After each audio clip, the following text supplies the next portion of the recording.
पाक अफगान सरहद पर अफगान रजीम की जानिब से की गई जंग बंदी की 5वीं दरख्वास्त को पाकिस्तान ने मुस्तरद कर दिया है। इसके बाद ताज़ा पेशरफ्त ये है कि अफगान रजीम ने सरहद पर नए दस्तों को तैनात किया। नेटो के छोड़े हुए हथियारों को इन जंगजुओं में तकसीम किया गया और टैंकों के साथ साथ तोपखाना भी सरहदी इलाकों में मुख्तलिफ मकामात पर नस्ब कर दिया गया है।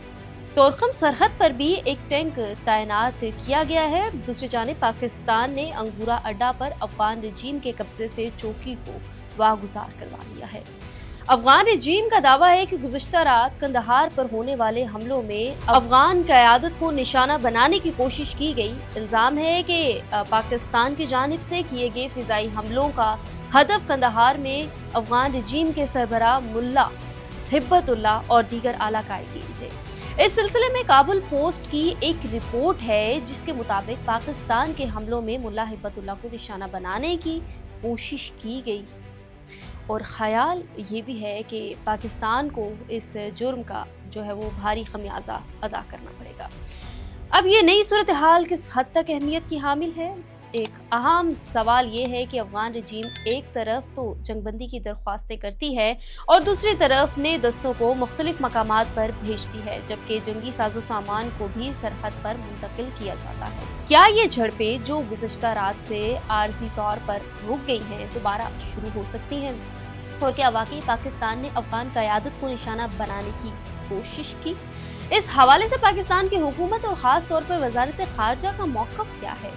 ये सवाल भी इंतहाई अहम है कि गुज़श्ता रात से पहले यानी 10 अक्टूबर की रात को पाकिस्तान की जानिब से अफगान सरजमीन पर की गई कार्रवाई को आलमी सतह पर वो तवज्जो क्यों न मिली जो उसे मिलनी चाहिए थी? इन तमाम पहलुओं पर तजिया करते हुए सबसे पहले कंदहार की ताज़ा पेशरफ्त का जिक्र ज़रूरी है। जब पाकिस्तान ने अफगान रजीम की जानिब से की गई बिला इश्तियाल जारिद का जवाब दिया तो पाकिस्तानी अफवाज ने वाज़ेह पैगाम दिया कि पाकिस्तान का मकसद अफगान अवाम को निशाना बनाना नहीं बल्कि अफगानिस्तान में मौजूद दहशतगर्द नेटवर्क्स को तबाह करना है ताकि अफगान सरजमीन पाकिस्तान के खिलाफ इस्तेमाल होने से बच सके। इस सिलसिले में कुछ रिपोर्ट सामने आई हैं कि कंदहार में एंटी तालिबान मलेशिया की जानिब से खुफिया कार्रवाइयाँ कर रहे हैं। अफगान मीडिया और मुकामी ज़राए के मुताबिक एंटी तालिबान कुव्वतों ने मुख्तलिफ मकामात पर हमले किए और इनमें अफगान दिफा के वजीर जो मुल्ला उमर के बेटे मुल्ला याकूब है को निशाना बनाया गया। मुल्ला याकूब के हलाक होने की अफवाहें गर्दिश कर रही हैं जो इस वक्त इंतहाई अमरीकी तज्ज़ियाकार मारियो नवाफिल जो एशिया के अमूर पर माहिर हैं और अमरीकी इस्टेब्लिशमेंट की राय के हामिल हैसियत रखते हैं ने एक बयान में कहा कि अफगानिस्तान के वज़ीर दिफा मुल्ला याकूब जो मुल्ला उमर के बेटे हैं हालिया पाकिस्तानी सरहद पार हमलों के पीछे मरकज़ी किरदार हैं। नवाफिल का कहना है कि मुल्ला याकूब ने ही अफगान फोर्सेस को पाकिस्तान पर हमला करने का हुक्म दिया। वो मज़ीद कहते हैं कि मुल्ला उमर जो 1994 में तालिबान के बानी थे ने 9/11 हमलों तक तंजीम की क़यादत की और इनका बेटा अब भी इस विरसे को आगे बढ़ा रहा है।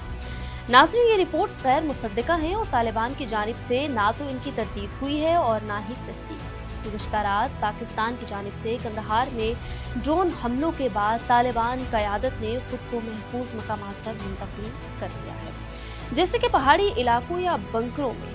अगर इन अफवाहों को एंटी तालिबान मलेशिया की कार्रवाइयों से जोड़ा जाए तो कंदहार में हलचल इन्हीं की वजह से होने लगती है।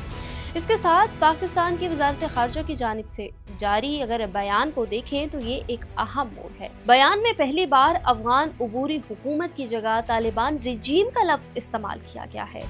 बयान में कहा गया है कि 11 और 12 अक्टूबर 2025 की दरमियानी रात को पाक अफगान सरहद पर अफगान तालिबान फितनतुल खारिज और फितनतुल हिंदुस्तान की जानिब से की जाने वाली बिला जवाज जारियत गहरी तशवीश है।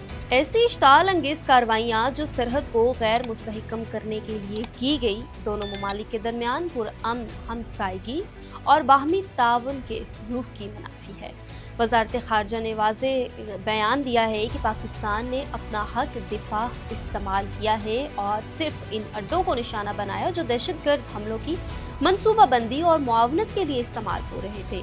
बयान में तालिबान रजीम से मुतालबा किया गया कि वो ऐसा तरीक़ेकार अपनाए जिससे अफ़गान अवाम को हकीकी आज़ादी मिल सके हम उम्मीद करते हैं कि एक दिन अफगान अवाम को आज़ादी हासिल होगी और वो एक हकीकी नुमाइंदा हुकूमत के तहत जिंदगी गुजार सकेंगे। नाज़रीन, ये मुतालबा पूरी दुनिया के सामने आ चुका है और अफगानिस्तान पर इजाफी दबाव पड़ सकता है। सूरत हाल इस सिमत जा रही है। आपकी इस बारे में क्या ख्यालात हैं? अपने ख्यालात से ज़रूर जो है वो मैं आगाह करें, और दरख्वास्त है कि जो लोग मेरे चैनल पर नए आए हैं मेरे चैनल को सब्सक्राइब कर लें ताकि इसी तरह की इन्फॉर्मेटिव वीडियोज़ आप तक बर वक्त पहुँचती रहें। मुझे दीजिए इजाज़त। अल्लाह हाफ़िज़।